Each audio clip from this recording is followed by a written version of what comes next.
Ndio naweza nikasema ni sababu kubwa ya kutuleta wote hapa. Ingawa kusudio pia ni kwamba tunatakiwa tumwabudu Mungu. Amina watu wa Mungu. Lakini kuna jambo ambalo lilifanya niamue kuchukua hatua ya kuvunja ratiba zangu zote na kutufanya wote hapa tuwepo. Haleluya. Haleluya. Itikia basi au jala. Haleluya. Amen. Nafikiri tutakuwa ni mwezi umepita sasa. Kuna kitu kimoja ambacho kuna siku moja nilikuwa kwenye maombi huko ndani. Nafikiri kwa maombi ya kanisa. Wakati naomba nikiwa ndani yangu sikuwa na dhamira yoyote ya kutaka kuombea waimbaji wa Mbeya. Amina Lengo langu na kusudio langu lilikuwa ni maombi tu ya kawaida. Lakini nilipokuwa naomba nilisikia sauti inaniambia kitu kimoja. Iliniambia waambie waimbaji wa Mbeya waache kiburi. Yaani neno lilikuja tu hivyo. Lilikuja tu hivyo ikaisha hivyo. Na laiti ningelikuwa ninasema kwamba labda nipo kwenye maombi ya kufunga au niko kwenye maombi ambayo yanalenga kuombea waimbaji wa Mbeya, ningesema labda nilichanganya na mawazo ya kwangu. Ni jambo ambalo lilikuja automatic, waambie waimbaji wa Mbeya waache kiburi. Haleluya. Haleluya. Sasa tutazungumza vitu vichache ili kusudi tujue. Inawezekana kuna mtu anaweza kawa highlight kwamba tunapozungumzia kiburi ni kitu gani. Amina watu wa Mungu. Tutumia dakika chache sana.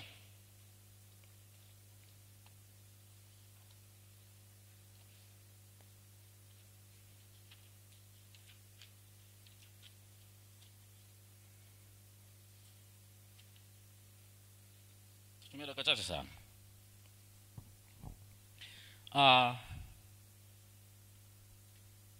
Unajua mpaka Mungu ameamua kuzungumza na kaamua kueleza jambo juu yako, tafsiri yake ni kwamba bado ndani yake kuna alama ya upendo juu yako. Ndio kitu cha kwanza lazima ujue. Yaani mpaka Mungu anaamua kukemea au kutaka kukuelekeza juu ya mazingira yale unayokosea, tafsiri yake inatoa tafsiri kwamba kuna upendo. Inamaanisha kwamba bado iko thamani yako kwake. Sio kama tunaelewana. Sasa kuna mtu anaweza anasema kwamba mbona mimi sina kiburi? Si ndio manake? Nataka nichanganue kwa udogo sana. Yaani tunapozungumzia kiburi ni kitu gani? Unaweza kuwa unaishi kwenye maisha ya kiburi alafu bado usijue kwamba kuna mahali ambapo unahitaji kurekebika. Amina watu wa Mungu. Kama utangulizi nikasema hivi, kwanza kitu cha msingi ambacho tunatakiwa kujua kwamba jambo ambalo mtu anatakiwa kulijua ni kwamba matokeo ya kila unachokifanya kwenye maisha yako ni asili ya nguvu au ni asili ya uumbaji juu yako. Yaani kitu chochote ambacho unakifanya kwenye maisha yako. Hapa tunazungumzia huduma, si ndio manake? Matokeo ya kitu chochote ambacho unakifanya kwenye maisha yako ni matokeo ya asili ya uumbaji wa Mungu kwenye maisha yako. Manangu ni nini? Manake ni kwamba kama kuna kitu chochote ambacho kwenye maisha yako unakifanya ambacho hicho kitu kinakufanya uwe tofauti na watu wengine, ambacho hicho kitu kinakugrade katikati ya watu wengine, yamkini katika akili yako kinakutambulisha kwamba wewe ni bora kuliko watu wengine, kile kitu unachokifanya ni matokeo ya asili ya Mungu, uumbaji wa Mungu juu yako. Tafsiri yake ni kwamba kitu chochote unapokuwa unakifanya, kama hakiwezi kubeba mbegu ya kiungu ndani yake, tafsiri yake ni kwamba kinakuwa kina arama au mbegu ya shetani ndani yake. Na kama hicho kitu hakiwezi kuwa na mbegu ya kiungu ndani yake, tafsiri yake ni kwamba kile unachokifanya hakina utukufu wote mbele za Mungu. Na hata kama maelfu ya watu watakushabikia, hata kama maelfu ya watu watakusifia, kama ndani ya hiyo sifa utukufu wa Mungu haujatangulia, kwa lugha nyepesi umejitanguliza wewe, jambo lolote utakalolifanya bila kujali maelfu ya watu wanakushabikia kiasi gani, mbele za Mungu kwako ni hasara. Sio kama tunaelewana? Tunataka tukumshane kidogo tu. Kwa nini? Kwa sababu asilimia kubwa ya waimbaji wa sasa hivi, maana asilimia kubwa hapa ni waimbaji, maisha yetu hatuishi kwa kufuata mwongozo wa Mungu kwenye maisha yetu.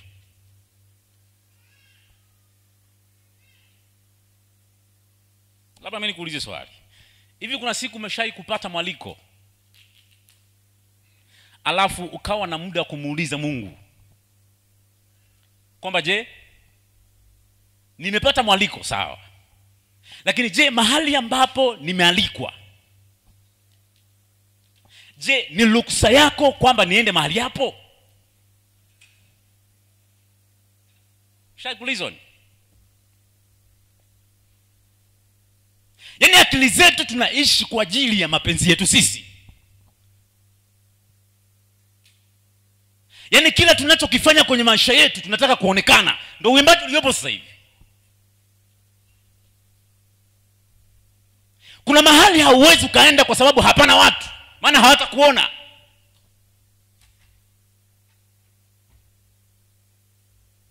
Kuna mahali hauwezi ukaenda kwa sababu hamna pesa. Kwa nini yote hayo? Mambo yote haya yote yanatokea ni kwa sababu ya kiburi kwenye maisha yetu. Je, kuna ofa mbili. Kuna mahali kwingine kuna hela, kwingine hakuna hela, unaenda wapi?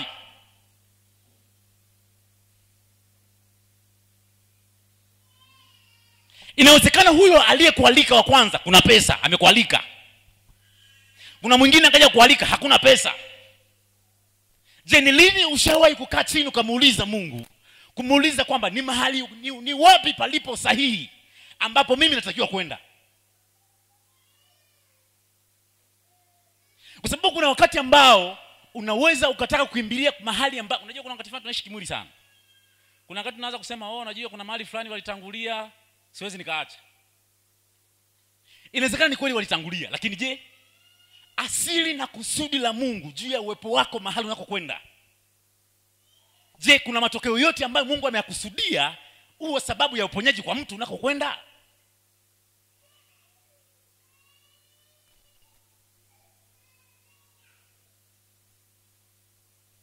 Lazima ujiulize. Ndakuwa dakika za watu hapa watanipiga mawe.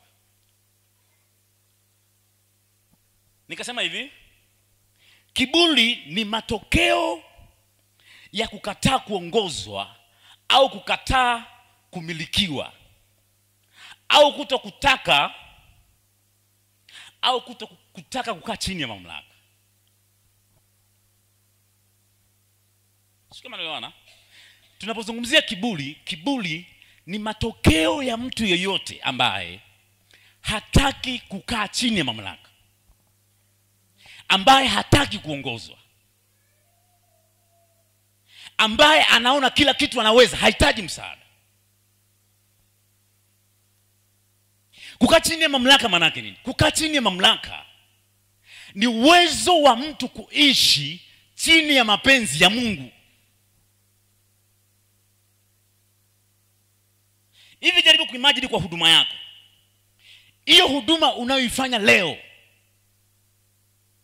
unafikiri katika ufalme wa Mungu inatengeneza impact gani, ambayo Mungu ana uwezo wa kusimama kwamba nina mtu ambaye kwa huduma yake najitwalie watu.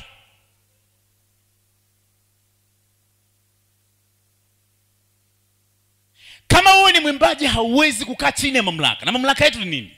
Mamlaka kama nilivyosema ni uwezo wa kukaa chini ya mamlaka. Kukaa chini ya mwongozo wa Roho Mtakatifu. Roho Mtakatifu amekwambiaje? Roho Mtakatifu anakuelekeza uende wapi? Roho Mtakatifu anakuelekeza ufanye nini? Je, una ujasiri gani wa kufanya kitu ambacho hujaagizwa ukifanya? Kama Roho Mtakatifu hawezi kuambia jambo fanya, tafsiri yake ni kwamba una ujasiri, huhitaji kuongozwa. Inamaanisha una utashi na ufahamu wa kufanya hilo jambo hata kwa nguvu zako.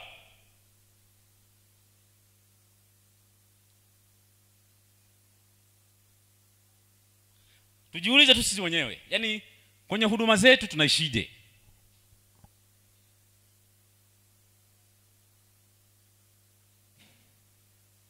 Unajua kuna wakati fulani kianza kufikiria waimbaji mpaka nacheka. Yaani nacheka, nasikitika.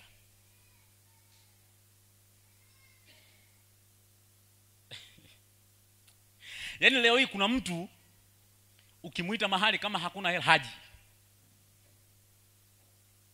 Sasa unajiuliza, je, hivi hiyo huduma iliyoko ndani yake ni ya nani? Aliyeweka hiyo huduma ndani yake paka na uwezo wa kufanya hivyo vitu vyote ni nani? Je, mahali ambapo anaitwa aje afanye hilo jambo ni la nani? Na je, anapoanza kutengeneza vikwazo na kutengeneza milolongo, inamaanisha anamwambia Mungu, mimi nina uwezo wa kujiongoza. Ndio maana sasa hivi ukiangalia asilimia kubwa ya waimbaji sasa hivi, asilimia kubwa mbinguni hawaendi. Mzee na hukumu. Asilimia kubwa mbinguni hawaendi. Ni kwa sababu ya vitu vidogo ambavyo tunaviona ni vya kawaida, lakini shida ni kwamba hatufanyi kwa kusikiliza master wetu anasemaje. Hatufanyi kwa kusikiliza kiongozi wetu sahihi anasema nifanye nini, sahihi niende wapi. Je, mahali ambapo nimealikwa ni kweli hapana kitu, lakini yamkini kuna mtu ambaye Mungu amemkusudia kwa uwepo wako atatoka mahali alipo. Hizi pesa tunazotafuta kwenye maisha yetu hazitusaidii ndugu zangu. Tukifa tunaziacha, tutaulizwa ulifanya nini?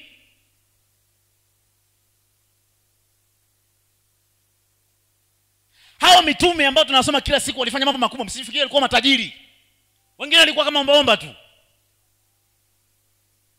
Leo hii wewe unapambana kila kitu unakifanya unataka kupata pesa. Kwa ajili ya nini? Yaani leo una ujasiri wa kufarakana Mungu wako kwa ajili ya pesa. Ya nini? Inamaanisha kwamba tumefikia hatua ambayo sisi ni miungu wenyewe, tunajiongoza wenyewe, tuna ujasiri wa kwenda mahali popote tunapopataka. Kwa sababu tuna uwezo wa kupiga kinanda vizuri. Kwa sababu tuna uwezo wa kupiga ngoma kila mtu anakutaka. Kwa sababu kila ukiimba kila mtu anasema fulani yupo. Duniani utasifiwa lakini mbinguni hauendi. Kama hatuwezi kubadilika, tunapoteza muda. Kama hatuwezi kubadilika, we are wasting our time. Mbinguni sio kwa mjomba.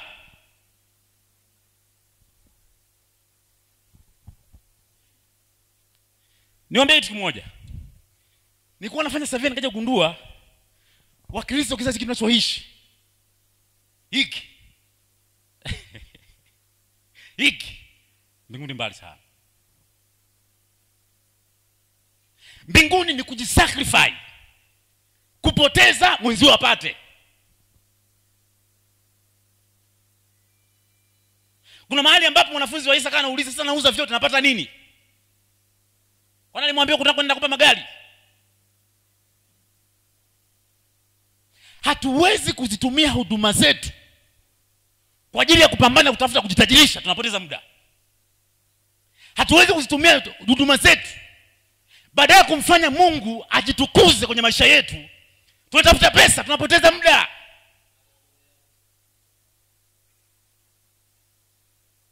Kama hauwezi kuwa chini ya mamlaka ya kimungu, Kama hauwezi kuishi chini ya mamlaka ya kimungu, ni matokeo ya kiburi. Nikataje sana hapa.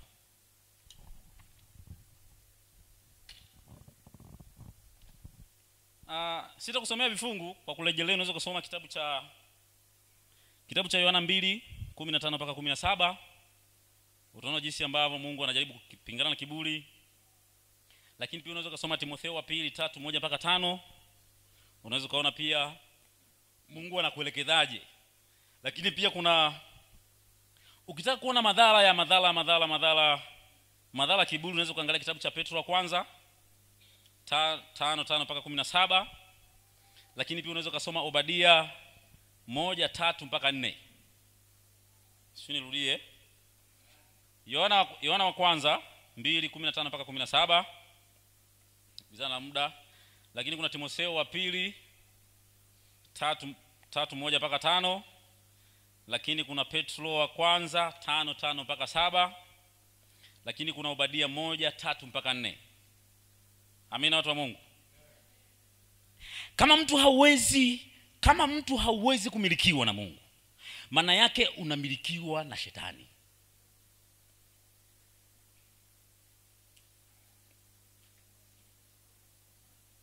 Na kama unamilikiwa na shetani, tafsiri yake ni kwamba kile utakachokifanya hauwezi kumpendeza Mungu. Hauwezi kumpendeza Mungu.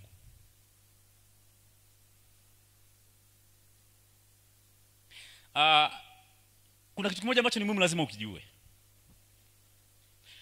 Hii dunia inakontroliwa na falme mbili,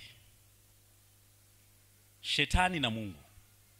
Kama hauwezi kukaa chini ya mamlaka ya kimungu, tafsiri yake ni kwamba umekubali kuishi chini ya mamlaka ya ibilisi. Na kitu chochote unachokifanya huwa kinazungumza mbele za Mungu na kinazungumza pia mbele za wanadamu. Kwa kitu chochote ambacho utakifanya, jambo lolote ambalo haliwezi kumpa Mungu tukufu, ni dhambi. Kama una uwezo wa kwenda mahali pasipo agizo la kimungu ndani yako, tafsiri yake ni kwamba Mungu hayupo ndani yako. Na kama Mungu hayupo ndani yako, inamaanisha kwamba mtu atakaye kusimamia hiyo agenda sio Mungu. Ndio mwisho wa siku kwenye matukio tunatafuta kushindana tu siku hizi. Yaani mtu leo unaandaa ibada ili ujulikane wewe ni nani. Kupoteza muda. Hata anje kujua bado utakufa tu. Na baada ya kufa kuna mahali unakwenda, utajibu, utaeleza. Ni kuagiza ukasimama kwenye madhabahu fulani, ulifanya nini?